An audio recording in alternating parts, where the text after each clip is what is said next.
Have you ever dreamt of a better version of yourself?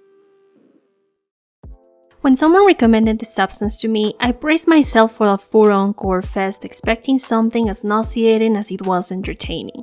I'm not particularly familiar with the body horror genre, but I'm always intrigued by the latest bizarre concept making waves in theaters. After scrolling through a bunch of TikToks hinting at the film's plot, I decided to watch it one Saturday afternoon, and oh my god.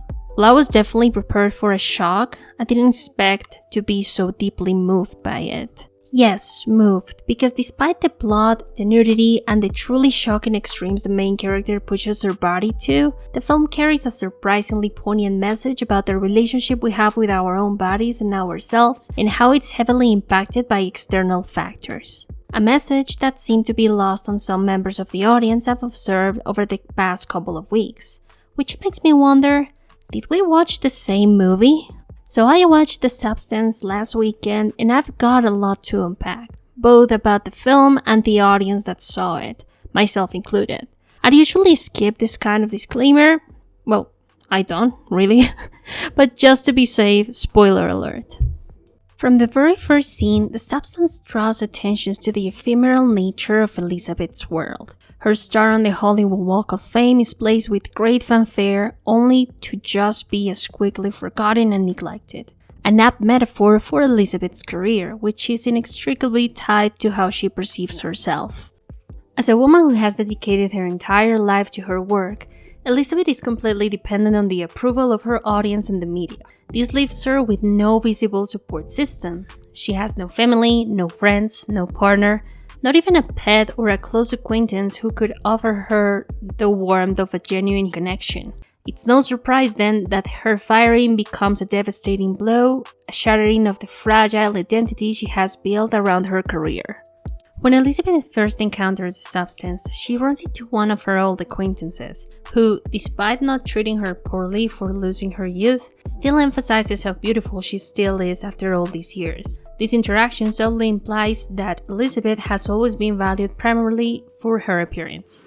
You're still the most beautiful girl in the whole wide world. Once she becomes her new self, she completely disconnects from her original body, except of course when it's needed to sustain the new one. Over time, she begins to abuse the balance required for both bodies to coexist, extending her time as Sue and neglecting her original form. This imbalance becomes a central theme throughout the film, ultimately serving as a catalyst for some of the most disturbing moments and driving the film to its conclusion. As viewers, we start to notice the stark contrast between the life Elizabeth leads as Sue and the one she lives as herself. As Elizabeth, she falls into a deep depression, becoming a shut-in in her own home. In losing her youth, she also loses her sparkle. I know, I'm a genius. She becomes increasingly reclusive, avoided being seen by others, covering up more, and eventually stopping going out altogether. Instead, she spends her days watching TV, overeating, and doing nothing else, anxiously waiting for the moment when she can return to being Sue. As Sue, she's vibrant, energetic, and happy. She receives the attention, compliments, and privileges of being young and beautiful. But we also see a more insidious side of Sue emerge, a growing sense of vanity and superiority over Elizabeth and everything she represents. It starts with small details like implying she has moved out rather than pretending she was house-sitting, or placing her body in a hidden room in the bathroom instead of keeping it in a comfortable place. This eventually escalates to the point where Sue berates Elizabeth on live TV, and in a more extreme move, even tries to completely rid herself of Elizabeth's existence. All of this becomes even more complicated when the movie constantly reminds us that they are one. The relationship between Elizabeth and Sue isn't just a split identity. It's a reflection of how Elizabeth relates to herself. It's about how she measures her own worth, but not through her own eyes. Instead, she evaluates herself through the lens of society's expectations of her.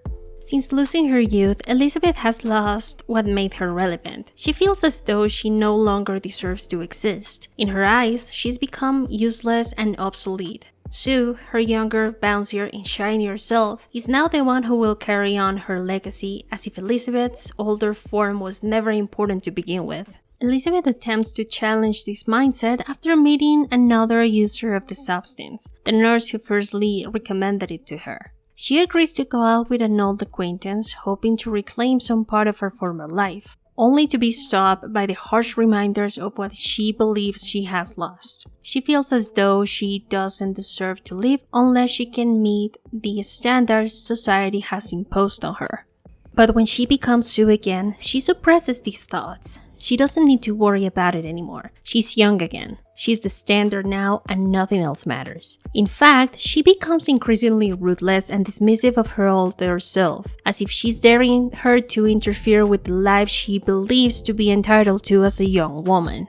As Elizabeth reverts to her old self, it's not just her body that suffers. Her mental state deteriorates as well, growing increasingly resentful of Sue, and by extension, of all the praise and advantages Sue enjoys simply for being what Elizabeth once was. This dynamic is not only a reflection of the strained relationship we have with ourselves as we age, but also a commentary on the tension between young and old women. Youth often disregards the elderly as irrelevant, while older women resent the youthful ones, feeling that they are valued and celebrated simply for existing. With a more simplistic mindset, one might see either Sue or Elizabeth as the antagonists of the story, but that will miss the point entirely. The real villain here is the industry itself, and the societal expectation it places on women to look, behave, and act in a certain way regardless of their well-being. These expectations are reinforced by nearly every male character in the film, which is why they are all framed as repulsive, dismissive, or outright disgusting.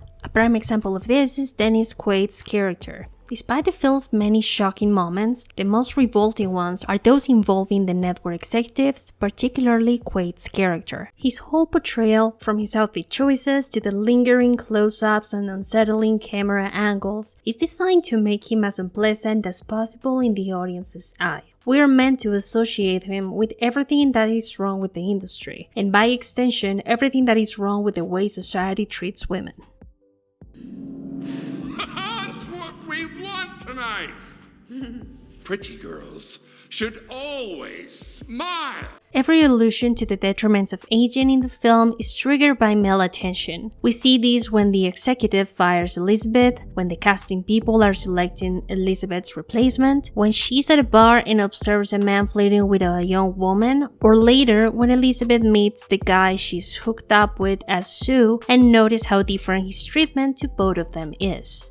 In these instances, it's clear that the way women are valued and ultimately discarded is directly tied to how they are perceived by men. This brings me to my next point, what we take away from the film. The more I watch The Substance and observe the reception and attention it has garnered, the more I find myself asking if we have watched the same movie. While I understand that perception can vary from person to person, I can't help but wonder if their responses to the film are so drastically different from its intended message. How is it that the final takeaway from this film has become apply retinol, drink collagen, and take resveratrol to avoid aging? If anything, this mindset only reinforces how, as women, we're conditioned to fear the loss of the social capital that comes with youth. Don't get me wrong, I'm all for self-care, but the way many people approach it feels less about genuine caring for their bodies and more about fear of aging. This fear isn't inherent to us, but rather a socialized expectation that we are not allowed to be seen as flawed, and if we are, we're condemned to be invisible.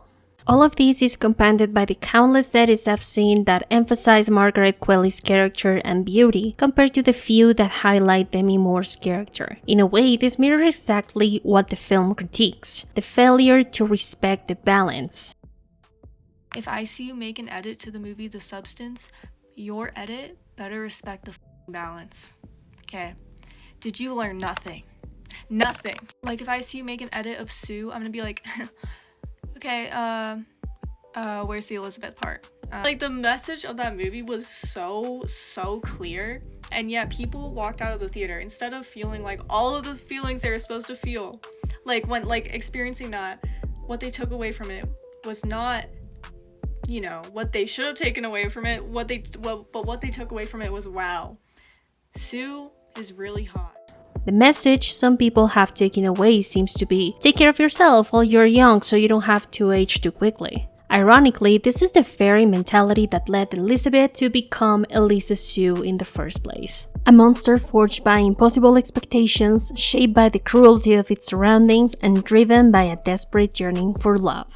Love that it never received, but so deeply deserved. Elizabeth wouldn't have internalized these expectations, nor would she have met her tragic end if she hadn't been subjected to the unreasonable pressures of her industry, and more specifically, the unrealistic standards imposed on her because of her gender. She wouldn't have been forced to cannibalize herself trying to fit into a mold that promised acceptance and the fleeting love of the public. Let this be a lesson for all of us, but mostly for the girls and the women out there, to find our value not in what we look like, what we do, how much we earn, or how much praise we receive, nor in the company we keep.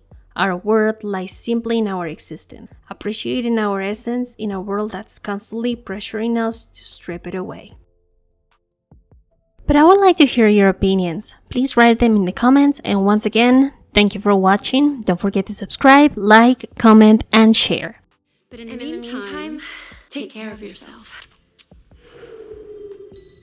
Bye-bye!